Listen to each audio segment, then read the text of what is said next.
Hello and welcome to Global Sanctuary for Elephants podcast, Global Rumblings. Global Sanctuary for Elephants, or GSE for short, is a non-profit organization with a mission to create vast safe spaces for captive elephants where they are able to heal physically and emotionally, often from very traumatic pasts. I'm your host, Nadia Mari, and I'll be taking you to the lush jungle of the Mato Grosso region in central Brazil, home of GSE's initial project, Elephant Sanctuary Brazil. Currently home to 6 female Asian elephants, lovingly referred to as the girls. Hello everybody, welcome back and thank you for joining us again this week for a new episode of Global Rumblings. In this week's episode, we'll be introducing you to Lady, the sanctuary's 5th elephant, so let's head over to Brazil to say hi to Kat and Scott. Hello you two. Hey Nadia. Hey Nadia, how are you today? I'm fine, thank you. Very excited about our episode today and learning more about Lady. In our last episode, we talked about Ramba's passing, a sad but also a happy episode in the sense that we were very grateful that she did finally make it to Sanctuary against all odds. And roughly 5 weeks after Ramba arrived, on the 29th of November 2019, Lady arrived. So tell us about her. Where to start with Lady? Our first introduction to Lady was probably back in 2013. When we first came to Brazil, it was during our exploratory trip to December 2013-ish. And we were shown a video of an elephant that was behind a wall of wire and stumps and chained and aggressive and agitated. A miserable elephant who was taken off Circus because of the fencing legislation, and similar to other elephants here in Brazil, didn't have anywhere to go. Mm-hmm. And they sent her to, it's part of the city, it was a city-run zoo, but they didn't have any space for her, so they put her behind a storage unit, storage location. And what they did was, to keep her there, they put a bunch of big giant stumps around her. And that clearly isn't going to work for an elephant. So then they put a chain on her. And that clearly didn't work for her either, because she was very aggressive with her nose, with lashing out at people and trying to attack people all the time. And so they surrounded that by electric fence. And those many strands of electric fence that were wrapped around her. But it was this tiny little space. I mean, she could only take like 2 steps. You know, you're not talking about some decent sized yard, even though clearly that's not the way to go, no matter how much space you have. But yeah, she was chained and could take a couple of steps, and that was it. And she was standing in her own disgusting muck because nobody could clean anything out because she was aggressive. And they were keeping her there, although they had said when they were going to take her that they were going to create a new place for her. And it was a year after that she had been moved there that somebody saw her in that space behind the offices, and they took video and they shared that with the news stations. So then it became public that this was the situation that Lady had ended up in. And I'm going to stand corrected. It wasn't in 2013. It was actually when we moved here. It was in 2014 that we heard about her, because I remember the letters that we were trying to write with them were early 2015, I believe. I don't think anyone will hold it against you. Yes, but just in case. So she was confiscated due to the new legislation from the circus, but put into a zoo who were obviously not able to care for her at all, just tying her up for a year. Exactly. And unfortunately, it's not atypical here. And we've talked about that with I remember with Maya and Gita. Removed from the circus, either confiscated or because of an agreement between authorities and the circus owner, which is sometimes the case, because the circus owner was still somewhat involved. I remember he came back a little while later to do foot trimming on her. Her feet were a complete horrific mess. And he did foot trimming, which did nothing. It made him slightly more aesthetically pleasing, but only slightly. So he was still involved in some degree. And then we got very free contact dominance. I mean, the videos we were shown of her having her foot treatment done, very typical circus style, dominating her to lay down and so on and so forth. So again, this is supposed to be a better environment for her. And instead she had less space than she had with the circus owners and was still dominated and treated poorly that way. So we actually got involved a little bit around sometime at some point. One of the folks involved with Elephant Sanctuary Brazil reached out saying, we would like to, this is what we're doing. We'd like to be able to offer her a home, but we weren't ready. We had no facility. We didn't even have property at that time. So they said, hey, we're already building something for her, but we would like your help to make sure we're doing it right because she needs a better place to go until the time that she can come to the sanctuary. So this was all under the guise of, yes, you are the best place for her at the sanctuary, but let's see what we can do for her between now and then. In the meantime, can you help us with her? So they designed this facility and we immediately said, this is not adequate. However, since you are building this anyway for her and it is better than where she is, at least make these modifications. And what came out in the media was sanctuary approved new habitat has been constructed for Lady. So that was our first manipulation, first time being manipulated in the media by one of these facilities, one of these zoos. So we asked for corrections. That didn't happen, and tried to navigate a little bit, but it didn't work so well. No. We tried to navigate that relationship a little bit, tried to keep it in relatively good terms, but also writing letters saying this is not what was the case. This is not what we agreed to. This is not our stance. This is not an appropriate facility. What we did, and here's the letter of recommendation that we sent to the media. So at that point, the relationship with those guys kind of faltered. They asked us a couple of times for other advice, and we, were very guarded with what we shared, not wanting to neglect Lady, but at the same time not wanting to open up the door for them to take advantage of us. Along the same lines, as things started to evolve, it became more and more clear they had no intention of sending Lady to us, and several animal welfare groups got together and they started filing a lawsuit or complaint against the zoo for continued negligence.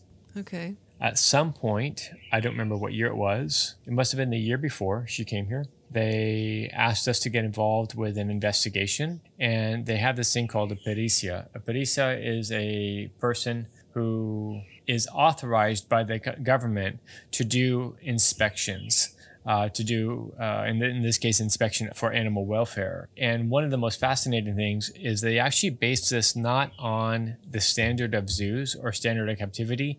They base it on who the animal is in the wild. So instead of saying, hey, you're authorized, where several different ways of approaching this in Brazil or several complaints, it will say, we are authorized to do so because the law in Brazil and the governing body of zoos in Brazil and the governing body of IBAMA says that this is all okay. And this pericia says, okay, I understand that's the law, but the nature of the species doesn't support this. And which is brilliant. So even though you can legally keep an elephant alone, it's not in their best nature, to be in a solitary environment. One of the things that came up from that, there was this one, this pericia was part of the lawsuit, went back to the judge, and the judge ultimately ruled that there was negligence. And because of the negligence in her care, he immediately determined that she should be moved to Elephant Sanctuary Brazil. Yeah, this whole process is one of the ways that South America, Brazil specifically, is so much more progressive than the United States. You would never have a review done for a facility that's actually looking at what their needs as a wild species would be. You're talking about not just being alone, but the space they need to walk and so on and so forth. So essentially, anytime that this is done, they're never going to be able to meet the needs of an elephant in captivity unless it's a facility like this. So it's really interesting that way. But also the zoo, to save face, of course, then publicly decided to state that they decided that they were going to send Lady to the sanctuary because it's the best life for her and it's what's in her best interest. Yeah, and I think that's where it came up is in the middle of that. That's when they said, it was in the middle of the discussion before the judge even made the determination is when they jumped in. And they decided to come visit so they could take photos, and show that they were here and what they liked about everything. They were like not paying attention to anything. They had us bring in one of the elephants, and nobody was by the barn because that's the way the sanctuary works. A lot of times the elephants don't hang out there. So they wanted to make sure that we were able to take care of our elephants. So we had to essentially get Maya to wake up from her nap and come all the way back to the barn. She was at the far end of the yards we had at that point. So we could bring her into the treatment chute and have her do foot presentations and have her do lean-ins and do some small thing. And they didn't pay attention to any of it. They were like up on the hill talking to each other and taking photos of other things and looking at their phones. I mean, they could have cared less, but it was all to be able to say that they came here and after coming decided that we were the best place. And that's why they're sending her to us, which was all a load of garbage. And it is also a bit ironic that you have to prove that you can care for elephants where they, in fact, have been called out because they left Lady chained up for 1 year as a zoo, not able to care for her at all. Yeah, in the lawsuit, a lot of it, all of that was in the investigation was after she had a new exhibit, and the new exhibit was reasonable by zoo standards. You know, there was grass and there's trees and a pond, and it was a barn that had shelter, water troughs. I mean, it was reasonable. It was actually a very nice little exhibit. Not that it justifies just because it's pretty and nice and it has undulating terrain. Well, certainly better than being chained up to stumps. Yeah, absolutely. It doesn't make it acceptable, but it was a substantial improvement. But even after that, she had been there for a few years before this process, the legal process, started taking hold. And I remember all of it happened pretty quickly. I think once the decision was made. It was really, really fast, and I don't remember because I remember all of that was a whirlwind with Ramba coming, her getting settled and immediately going to get Lady, not immediately, but almost, shortly thereafter going to get Lady. A long trip all the way across Brazil. Not too dissimilar to Hana, actually. Only a couple, maybe 8 hours away from where Hana was, but it was, again, a long trip out all the way across the country. So after the judge had ruled that the zoo had to relinquish Lady to you, did that then happen very quickly? I mean, you just said very quickly, but how quickly did it happen? You drove up there with the truck and the transport crate, and that was it, or did they put up a fight? I'll say in inverted commas. I'm going to be honest, and I don't remember exactly when all those discussions took place and how that unfolded. I remember towards the end it wasn't much of an issue until we got to the zoo. I remember that. So I don't remember much backlash. I never remember dates, so don't look at me. I don't remember much backlash about that. I think it moved relatively quickly because this was going to happen whether the zoo wanted it or not. It just determined how well they saved face, how much face they wanted to save. So I remember going there and arriving to the airport, and somebody who had been involved in the process picked me up at the airport. And I remember being on my phone, receiving messages as we are about to enter the zoo saying, you can't enter the zoo with the guy that's driving you, but you can't tell him he can't enter the zoo. And we are going into the parking lot. I'm with somebody that speaks broken English. I'm trying to say this. How is this going to happen? I know this is now what turned out to be, let's worry about the zoo dynamics and the elephant, and turned into the person that driving you can't go. And what's going on? I don't understand. And I said, look, I can't stop this now. We're in the parking lot. By the time this conversation is done, we're here. And they said, well, they can't see you with him. It's like, well, this doesn't make sense. So as it turned out, he was the primary voice behind the lawsuit. Everyone at the zoo knew who he was and knew he was public enemy number one. So therefore, if I'm seen with public enemy number one, then I am immediately public enemy number two. So it's like, this can't happen. So we said it's too late now. We're already here. People have already seen him. You should have called me like an hour ago or 2 hours ago. So we get there and we arrive to the zoo, and everyone is upset with everyone else, and everyone's quiet, and everyone's just, you can see there's just a tremendous amount of tension. So I just put on the face, I'm just here to do my job. I have no idea what's going on. I've never met this guy before. And somebody said to me right away from the zoo said, and actually one of the people that had been here said to me, why are you with him? And I said, the only thing I know right now is I was told he's going to pick me up at the airport and bring me to the zoo. I was like, I don't know anything else past this. What are you talking about? And then they gave me his history. I said, okay, cool. But that doesn't change the fact that, I was, he's my driver. That he's my driver. Relax. So then somebody said, you were here before. I said, yeah, of course I was here before. You were part of the lawsuit. It's like, no, I was asked to be an expert witness. And they said, why didn't you tell us before that you were here before? I said, I'm looking at the veterinarian. I said, he knows I was here before. I had conversations with him and he knew where I was from during this investigation. I talked to your caregivers saying, I'm from Elephant Sanctuary, Brazil, to your caregivers, and they were asking questions of what they can do for Lady. All of this on my side has been completely transparent. So I'm not sure what facade you think I'm painting, but this has all been really clear from the get-go.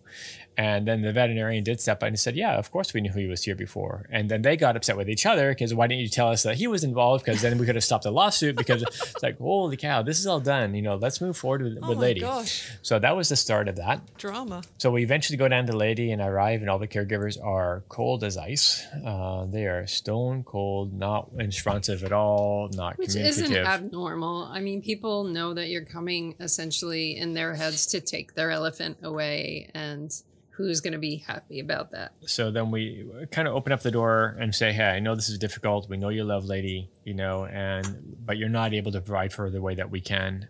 There's a lot of things, and you give some examples, and you start kind of breaking the ice and just trying to, chip through the pieces. And by the end of the day, everyone was much better, not fully open. And actually worked really, really well the rest of the day, because the transport crate arrived there. Had a good setup for one of the best setups we've ever had to put a transport crate with a door that was there. Lady was really chill. She was in her barn, which is not uncommon for her to hide out in her barn. But everything was pretty chill. And we gave her access right away to the transport crate. And I believe she even went all the way in within that day. She was all the way in the transport crate. Yeah, was she that inquisitive? Oh, yes.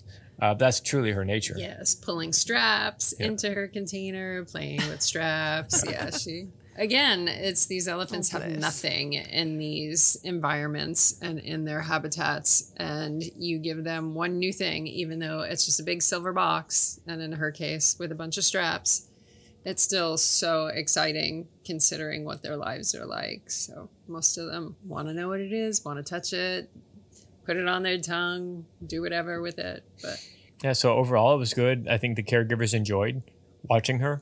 They appreciated the positive reinforcement that we gave her, and the encouragement and the way we talked to her. I think the only time they had contact with anybody from outside the zoo was with her circus owner. And I don't know if they expected that type of verbal communication, more harsh. But they were great. And we talked about some of her abscesses and ways to help her abscessing, and, things that we could even do during those days before she goes on the trip, to give her the best life possible to get her ready for the trip, to encourage her. I mean, the reality is they weren't doing anything for her feet. So we started foot soaks when we were there. We had somebody there go out and get some herbs so we could do some herbal foot soaks with her and try to deal with some of the inflammation that was going on.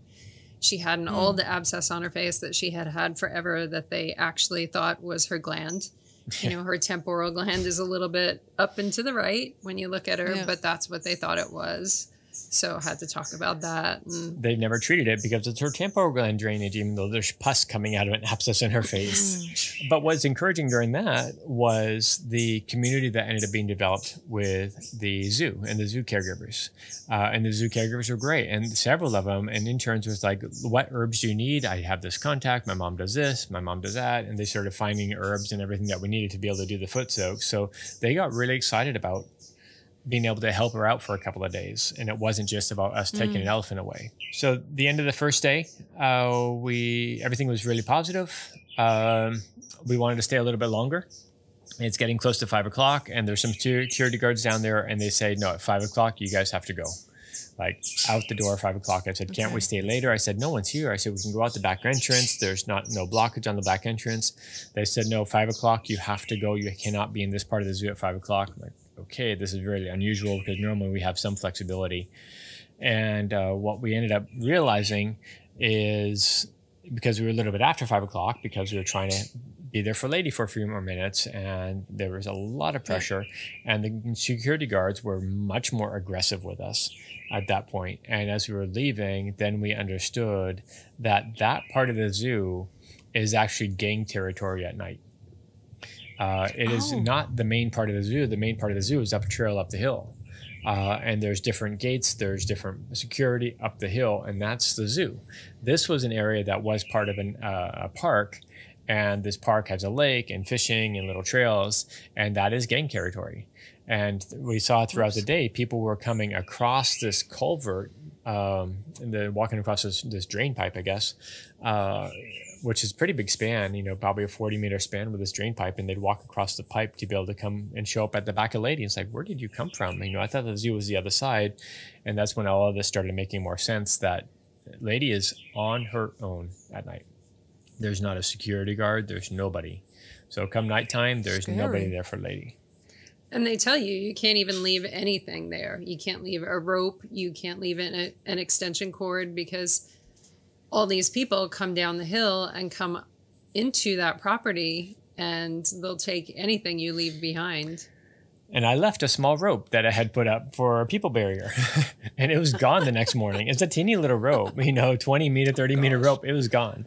And I was like, wow, they weren't joking. But that's part of talking about when people are like, what did she go through? Did she go through something so much worse than everybody else? And I know people tend to think that when you have elephants that struggle more, it's because what they've gone through is worse, which definitely is not an assumption that should be made. Just like people, you can have multiple people that are in abusive relationships, and everybody comes out of them differently, and they move forward differently, and they process it differently, and some people don't leave those relationships. So it's not necessarily about what has happened to them before, but how they're able to work through that and process. But with Lady, she had a significant distrust of males when she came to the sanctuary. And it wasn't even necessarily guys that were trying to work with her. It's if she heard the maintenance guys at a distance before she got familiar with their voices.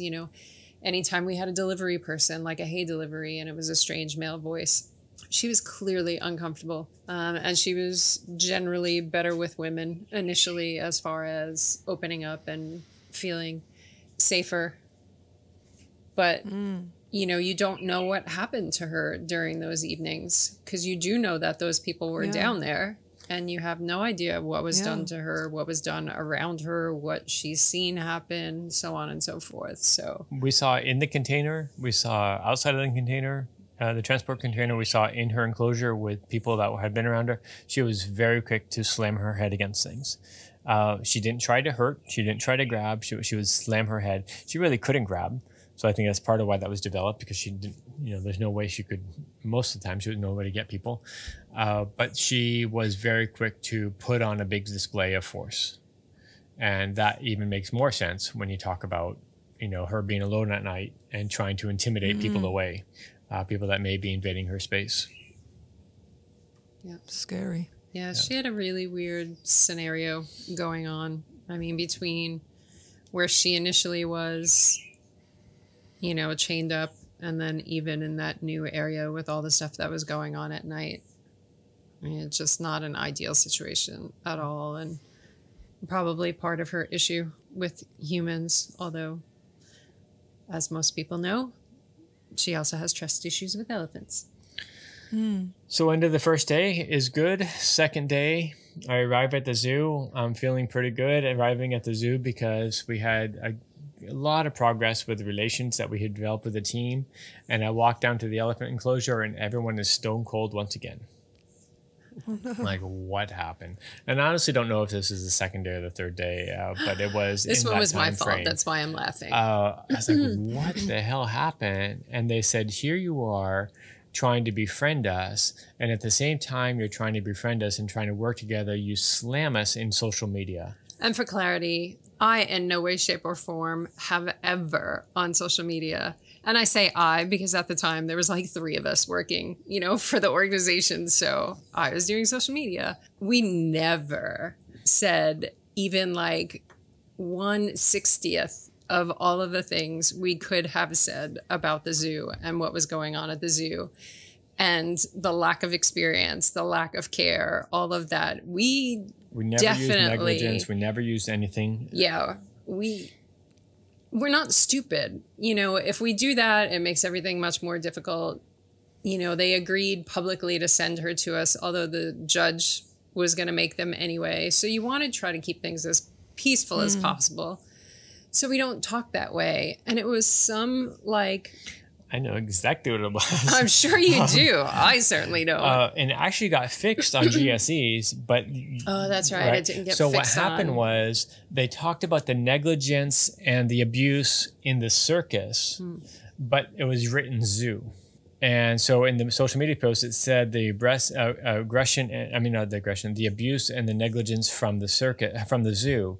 And it was just a mistake with writing it. And then with rereading it, it was clear that it was a mistake. We changed it before it ever went public. But SCB, the Brazilian organization who has to translate everything so it can all be posted in Portuguese, since we are in Brazil, they had the original version that still said zoo before we edited it to fix it to say circus. So they posted it on their social media page that said. Okay. So before we even get started with Lady, we then had to build more bridges. Like, wait a minute, what's going on? So I had That's right, because you talked to me and I was like, that's not what it says. It doesn't say. So, but then we saw the Brazilian version and say, oh, shoot, that's when we realized the problem. It's like, this is going to be corrected right away. I will show you the original. I showed them the text and, and it's like, this was never the case. We know this isn't the case. Okay, let's try to move on for Lady. Let's try to do her foot soaks. Let's see what we can do for her. And then it was little slow pieces. And there was a lot. It was a weekend, I think, at that point. And there was a lot of extra people around. And Saturday, and extra interns and extra caregivers. And, so much. It was a lot that was happening in different entities. Different authorities from the zoo. So there's a lot of conversation. Still working with Lady to get her more and more comfortable, working to close the door behind her. And that's the first time that I thought she actually hit me in the face because I didn't know what happened. And I'm laughing because she didn't hit him. I know we're running out of time here, Nadia, but what happened was there was electric fence all over her enclosure. All over her enclosure. And that included back behind where the elephant container, the elephant transport container was. And I had asked somebody to turn it off. And I have been shocked by electric fence before, but I have never been shocked like this by electric fence. So I go behind Lady. Lady's in the container. She's nice and she's chill. And I think Trish was there at the time, or Trish had already arrived. Trish being the veterinarian. She was with Lady in the front, talking to Lady. Lady's really chill. I go to start closing the gate behind her just so she hears the gate moving back and forth. And I get knocked out. And I didn't know. And at first happened, I had no idea when I popped up. I had that immediate, I'm getting attacked by an elephant because I got thrown to the ground. I have no idea, but it didn't make sense because I'm behind Lady. But in that moment, there was nothing logical. And Trish, of course, is communicating with him. And if she goes to even step backwards, she says she's leaving, so on and so forth. So none of it made sense. But the hot wire hit the top of my head. And it knocked me to the ground. And when I fell to the ground, I fell at the gate. It was me that pushed the gate onto myself. Lady didn't do anything. So that's day 2, at the beginning of day 2. And so from that point forward, we reorganized the electric fence. And that never happened again. Fortunately, because that was really, really scary. And Lady was a rock star throughout all of that, through me putting the gate back in place and regaining where I was and making sure everything was fine. Lady never moved. Lady never even stepped foot out of the container or took a step back. So throughout all of this, all the chaos, human chaos, Scott's mistake with the electric fence, she was a total rock star. Oh, wonderful. I think before we hear any more stories about what happened on day 3, I think we'll end today's podcast. Crumbs, fancy getting electrocuted and how lucky that you only sort of fell to the ground and pulled the gate onto yourself, that you weren't, concussed or anything else. Gosh. Yeah, can we one day maybe just have a normal rescue, sort of relaxed, you drive, the elephant gets in, you go home and that's it. So there's always a little bit of action and drama. Well, thank you for sharing that with us today. Do you want a normal rescue or do you want a dreamland rescue? The dream rescue sounds like you present it, but that's never normal, unfortunately. It's not the way these go. And that's when we say people want our jobs and I want to do what you do. Be careful what you say. Be careful what you wish for. Yeah. Okay, well, I'll let you go. And then next week we'll catch up again and find out about day 3, 4. And I don't know, whenever you then were able to close the gates and to the container and then set off. So, yeah, have a lovely rest of your day. Until we meet up again, take care. Thank you very much once again, Nadia. We always appreciate talking to you. Bye, Nadia. Bye. Take care. That's all that we have time for this week. We hope you enjoyed the podcast. And if you did, don't forget to subscribe so you never miss another episode. Another great zero-cost way to support us is by leaving a 5-star rating or a glowing review, as this helps other people discover the podcast. Thank you so much. And until we meet up in 2 weeks' time, take care.